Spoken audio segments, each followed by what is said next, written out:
Syria की तेल संपदा और इस देश की दौलत लूटने का अमेरिका का सिलसिला थमने का नाम नहीं ले रहा है। सीरिया के स्थानीय सूत्रों ने खबर देते हुए कहा है कि एक बार फिर अमेरिका ने सीरिया की राष्ट्रीय संपत्ति को लूटते हुए कम से कम 88 ऑयल टैंकर्स को इराक में स्थित अपने गैर कानूनी सैन्य अड्डों में पहुंचाया है।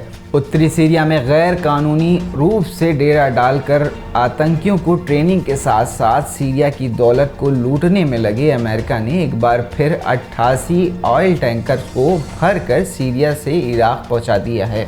इस बार अमेरिका ने सीरिया से उत्तरी इराक में जो काफिला भेजा है उसमें कम से कम 88 ऑयल टैंकर्स हैं। इन टैंकर्स में सीरिया के ऑयल फील्ड से लूटा गया पेट्रोलियम पदार्थ लादा गया है। सीरिया की आधिकारिक न्यूज़ एजेंसी सना की रिपोर्ट के अनुसार अमेरिका ने सीरिया की दौलत समेटकर जाने वाले इस काफिले को महमूदिया के रास्ते से इराक में मौजूद अपने गैर कानूनी सैन्य अड्डे पर पहुंचाया है। पिछले हफ्ते भी अमेरिका ने सीरिया से 300 ऑयल टैंकर्स को इराक पहुंचाया था।